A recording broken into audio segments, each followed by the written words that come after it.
Good evening. Tonight we're reading Pride and Prejudice by Jane Austen. Chapter 5. Within a short distance of Longbourn lived a family with whom the Bennets were particularly intimate. Sir William Lucas had been formerly in trade in Meryton, where he had made a tolerable fortune and risen to the honour of knighthood by an address to the king during his mayoralty. The distinction had perhaps been felt too strongly. It had given him a disgust to his business and to his residence in a small market town, and, quitting them both, he had removed with his family to a house about a mile from Meryton, denominated from that period Lucas Lodge, where he could think with pleasure of his own importance, and, unshackled by business, occupy himself solely in being civil to all the world.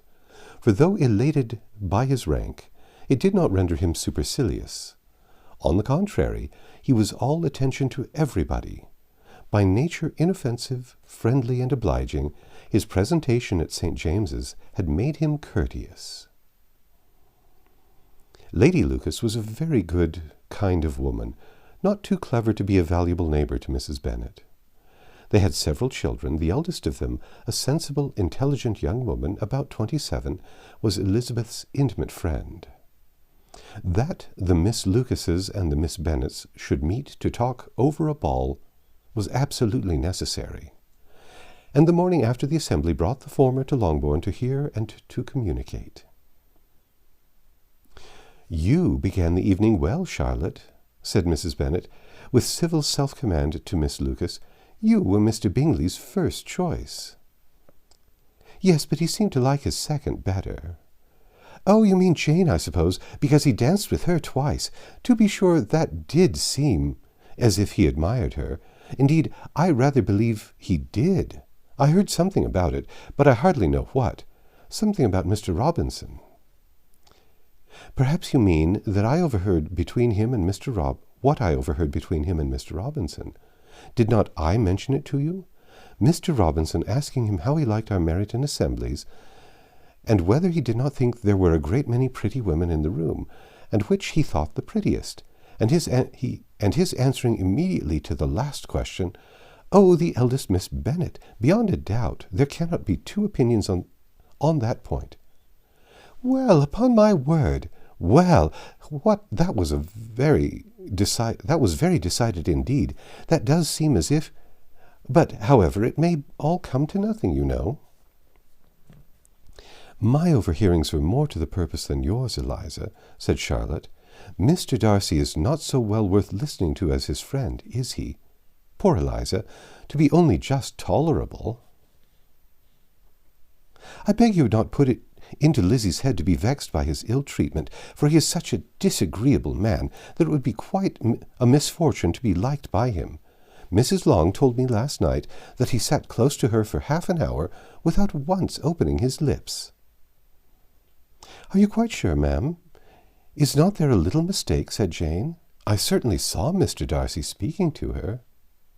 "Aye, because she asked him at last how he liked Netherfield, and he could not help answering her, but she said he seemed very angry at being spoken to." "Miss Bingley told me," said Jane, "that he never speaks much unless among his intimate acquaintances. With them he is remarkably agreeable." "I do not believe a word of it, my dear. If he had been so very agreeable, he would have talked to Mrs. Long.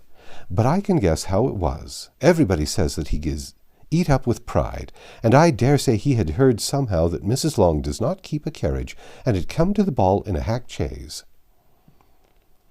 "I do not mind his not talking to Mrs. Long," said Miss Lucas, "but I wish he had danced with Eliza." "Another time, Lizzie," said her mother, "I would not dance with him, if I were you." "I believe, ma'am, I may safely promise you never to dance with him." "His pride," said Miss Lucas, "does not offend me so much as pride often does, because there is an excuse for it. One cannot wonder that so very fine a young man, with family, fortune, everything in his favour, should think highly of himself. If I may so express it, he has a right to be proud." "That is very true," replied Elizabeth, "and I could easily forgive his pride, if he had not mortified mine." "Pride," observed Mary, who piqued herself upon the solidity of her reflections, "is a very common failing, I believe. By all that I have read, I am convinced that it is very common indeed, that human nature is particularly prone to it, and that there are very few of us who do not cherish a feeling of self-complacency on the score of some quality or the other, real or imaginary.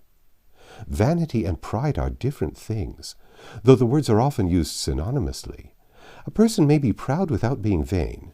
Pride relates more to our opinion of ourselves, vanity to what we would have others think of us."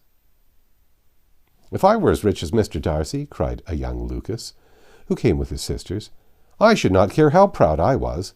I would keep a pack of foxhounds and drink a bottle of wine every day."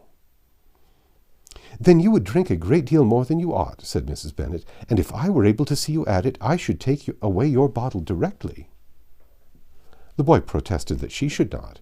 She continued to declare that she would, and the argument ended only with the visit.